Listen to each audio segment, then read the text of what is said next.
It's the legendary face-off here. Representing, you got to rep. It is going to be the Cavalry or the 2% squad. I love that. That's a new title.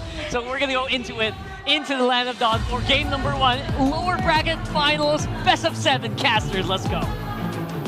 For more than a year now, we have been an audience to one of the most electrifying and must-watch rivalries in all of mlbb sports. This time, only one of them moves forth through the brackets. This is a clash of titans. Once more in pursuit of immortality. At your service, my name is Leo, here with Ingan and Brigida. Ingan, did you see that Farum is coming? I didn't, but considering it's few, the way he saves Team Falcons acting as the captain, you cannot disregard Faramis when it comes to Team Falcons. Yeah, it's been a storyline we've been discussing even yesterday with Leo on the panel, how Team Falcons just seems to always be ready to save one another whenever it's needed. Yeah. And it's not just that, like individually, they're really looking prepared. I mean, look at those 2 Purifies on Few and Okwin. Yeah, we saw this yesterday, but in the hands of TLPH too. They're vitalized also from FlapTZ with the Baksha.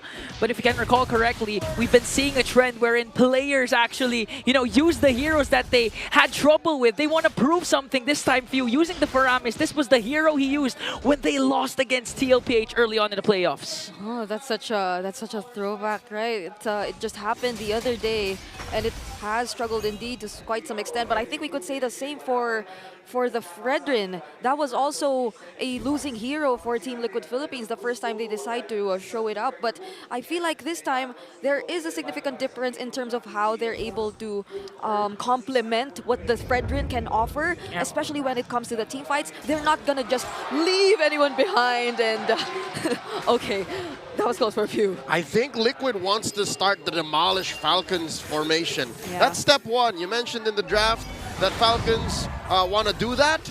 Liquid already starting, just the first turtle in. Few put down a third of his health. Another call by JP. Turtle started. Imagine if that hook connected. Yeah. But now the turtle has been started. FlapTZ trying to zone him out. Here comes the Unleash. The beast coming in from Kyle TZ. Who's going to get the turtle? Sanji secures it. Here comes another realm from Few. Will the clash still continue on as TLPH disperse? No kills for Falcons. Yeah. They lose the turtle in some freak of nature accident. Sanji scores it. What's going on? Yeah, and Team Liquid Philippines didn't have to use much of their resources. There wasn't the final slash that came in from Sanford. He just went in the members of Team Falcons just to disturb them, just to disrupt whatever plans they had, and just dashed away, used the vengeance out once he got the job done. And fortunately for them, they were actually able to secure it through Sanji, but that was a close call for Team Liquid. A lot of action so far from the XP lane to the mid. First turtle spawned there. Second will be going back to that same spot.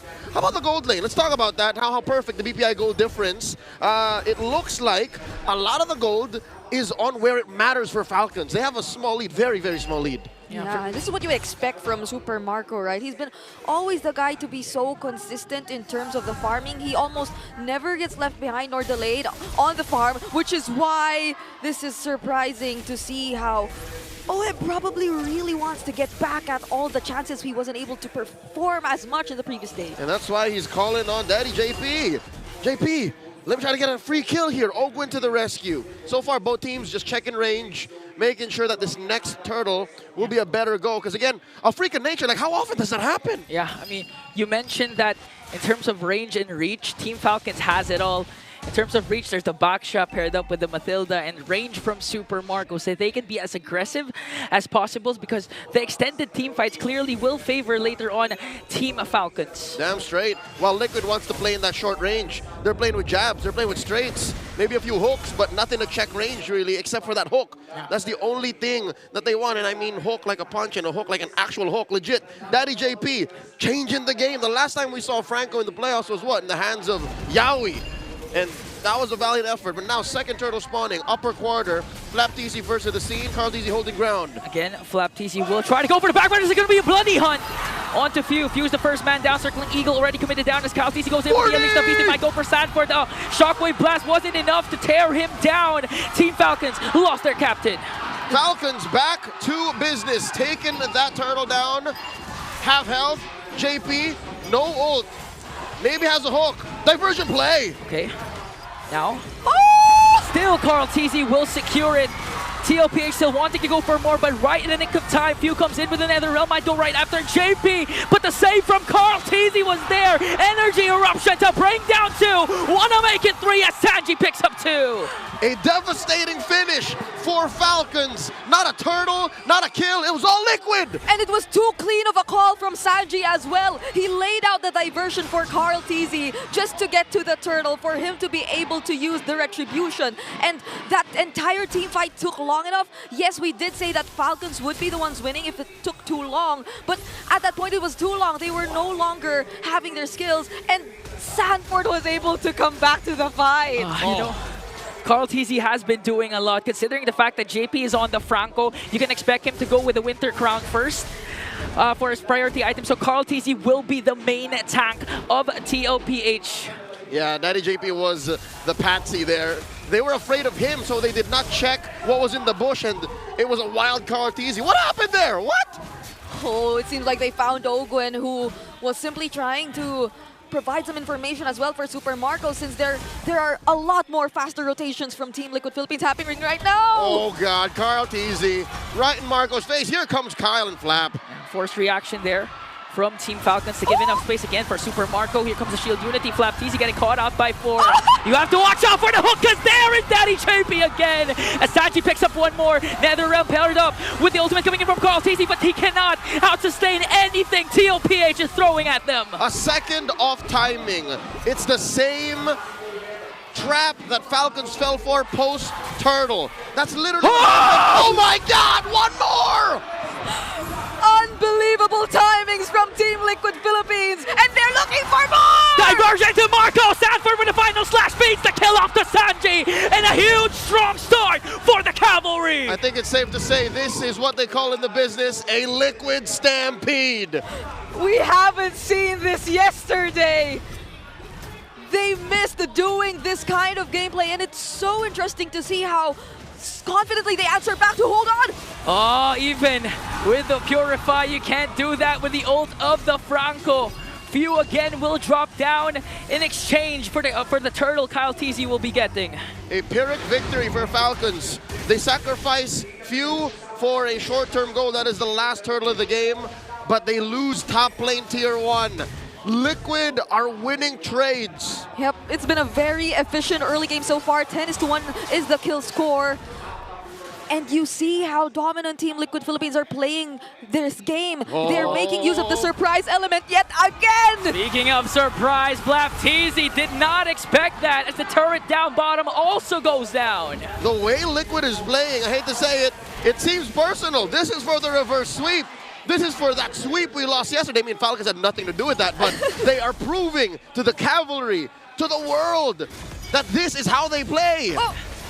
Carl Teasy jumps in. There comes the Energy Eruption and Circling Eagle. Super Marco wants to dish out the damage to try and save the mid lane turret, but the Stampede cannot be contained. At this point, Team Liquid Philippines are just able to deal with whatever strengths Team Falcons has when it comes to the team fight. Despite the presence of the Unleash the Beast, despite the presence of the NetherRealm, Team Falcons, they use all those resources at once, but it's not enough. NetherRealm seems nothing but a blankie to Team Liquid Philippines ammo. Like, this is legit firepower they're playing with. I didn't expect that much damage to come out of this lineup this quick. Another diversion being set up here by Sanji.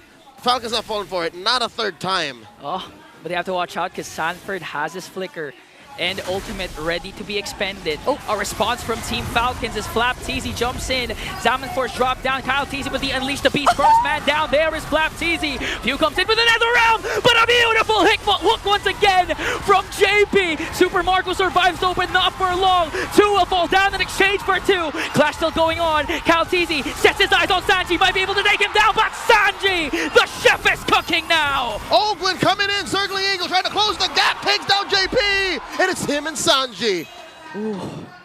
Carl Teasy going for purple, steals it. Sanji staying. Diversion. Sanji's gonna back off now. After that long clash, it seems like still TLPH won that trade. It was insane. There was a beautiful block that Carl TZ already attempted to do. He tried to block off Flap TZ and whoever wanted to go in from Team Falcons, but there was another route that was available. So Kyle TZ got his hands on Oheb, on Sanji. He was able to find those two members and zone them long enough so Team Liquid Philippines lack the necessary damage for the front lines for them to do and replicate what they've been constantly doing in the first few team fights. Yeah, and not to mention, out of the 5 Falcons ready to charge in, JP was on point with his Iron Hook. He got the bulletproof. Marco couldn't flicker out of range. There was just too much happening in the trenches, in the paint, as I like to call it. Liquid now, starting the dance. They're aware that Falcons are here. I don't know if they know what's in the Y brush. Out of range, out of vision. Few and Ogwin. Marco taking the position. Oh, we're waiting for the diversion here. Watch out for Sanji. Yeah. You gotta watch out, although they showed all of them. They're going for Flap. Trying to go for Flap. Energy Eruption already casted down. Flap TZ popped his Revitalize. TOPH caught Falcon out of their position, and now they're in full control of this Lord. Nothing up Liquid sleeves. Safe for now. Taking control of the pixel brush. Falcons, though, very cautious. They're afraid. They're respecting this almost 5,000 gold lead. Yeah, if it's not going to come from the diversion of Sanji, it's going to come from the final slash and flicker from Sanford. And Team Falcons are wary of that. That's why they cannot just come in at any given moment. Sanford good with the zone. TOPH 8k gold health left for the Lord. Kyle TZ jumps in with the Unleash the Beast, and Kyle TZ secures it. Final slash coming in from Sanford as they bring down Kyle TZ as well. They flicker in. They caught Few. They sandwiched Few. And now a diversion to cut off the exit route of Team Falcons. Carl TZ jumps in. Super Marco with the Rhapsody going to pick up one. But OM answers back. And a wipeout for the Cavalry. They take no prisoners. Dog walking Falcons after the Lord. Trading Sanji for it and everything else on the map. It was JP on that perfect timing with the bloody hunt. Kyle TZ went in, but the moment they were about to fight for the retreat battle, there was the bloody hunt that was waiting for him. How often does it happen that the big dog gets the one bitten down on? That's what we needed to bite. Again, JP has been a man possessed. He's been in a trance. Bite Few when it matters. Bite Marco when it matters. Now it's bite Kyle when it matters. Now Team Falcons has to face the fact that the Lord is sieging in onto the top lane with the lead established by Team Liquid. They can get not just one, but maybe even 2 inhibitor turrets. So Team Falcons forced to defend this. Circling Eagle jumped in as Kyle TZ goes in with the Unleash the Beast. Sanji Oheb got demolished. Few with a clutch at the realm. Sanford's left to defend for himself against 4 members though. Will he be able to escape? But a pull coming in from Few will shut him down. 3 members down for TLPH. You mess with a dog, you get bit. Yep. Falcons clapping back. Yep, it was a very decisive call from Team Falcons. The moment they saw that Sanford already used that final slash and was unable to connect it onto anyone, they just immediately called for the engage. There went the Circling Eagle, there went the Unleash the Beast, and last minute, even the Netherrealm, just so that they could fully commit, even just onto Sanford, because they really want to take any kill that they can at this point. It's not even the kit that Liquid didn't consider. It was just the damage output Falcons had. What was that, 6k between them? Yeah. And still Falcons were punching that hard? Yeah. Yeah, Liquid got that coming. Yeah, unfortunately for Falcons, they only lost 1 inhibitor turret in exchange for 3. Was able to even take away the mid lane turret plus the purple buff away from Carl TZ. So now, slowly, they're diminishing the lead. And that is why Falcons took that fight up top. They knew that the wave in mid wouldn't crash in so hard, and they risked it. They let that turret go down to half health, and now they can recover. They have about a minute of peace on the map because Lord is spawning in about 30. Yeah, and if you saw the gold earlier between these two teams, it's not that far. It's not that too big of a gap that exists between Team Liquid Philippines and Falcons on a lane-to-lane basis. And this is probably why Team Falcons is just as confident to engage as well. Like, they can rely on the damage that they can get from Super Marco, that they can rely on the damage that they can get from Kyle TZ. And it's surprising to see them in this kind of situation, despite the map control, despite the early dominance that Team Liquid Philippines has shown us. And that's what's terrifying, because Team Falcons, their lineup, they can just go in all in at once. Maybe this is what I should have been worried about. Not the early to mid-game damage, but late game. Because look, if Oheb gets picked off, if Sanji gets picked off, where's the damage coming from? Are you gonna get smacked by a Fredrin, by a Franco over and over again? Yeah, and not to mention the heals that will be coming from Few and of course from Ogwin. But again, the surprise factor is still there for a team like with Philippines. If Team Falcons wants to play a 5-man unit as a team, TOPH has enough kit to individualize the formation of Team Falcons. Yeah. Yep. They have complete item builds as well for their gold laners already. JP also picking up the fleeting time, so just one successful bloody hunt that they can eventually convert into a pick-off. Then that'll allow them to just proceed with the fights. Even though it becomes a prolonged team fight, it probably wouldn't be a problem. All the more now, I think JP has to bite the right target. And I prefer he bites down on damage dealers. Yeah. Bite down on Few, bite down on Marco, Kyle TZ if you can. Because if you bite down on a defensive character like this, oh my god! Everyone's jumping in with their ultimates. Oh! Carl TZ secures the Lord. Here comes the Netherrealm. JP biting down with the Winter Crown also, but Carl TZ answers back with the Unleash the Beast. They're trying to go for Sanji. Here comes the clapback from Team Falcons, but Sanford with a beautiful final slash. The sacrificial play turned into a good play for the Cavalry. A 1-for-1 trade. They back off! Sanji! Falcons knows they shouldn't be picking this fight. Sanji's in the base! Sanji! The lone Stallion might be able to do it though, but Kyle TZ jumps in the nick of time. But still, TLPH holds on because they have a Lord up top. All right, I'll say this is mission success. They got into the base and they're going for it! Oh, he wants to go in for the tower lock. Kyle TZ with the Winter Crown play. The minions have spawned, but every single member of Team Falcons now in the picture. Oh, and will be able to do it though. A double kill for the MVP. Oh, we're trying to defend. There's a diversion play, a triple, and CL takes game 1.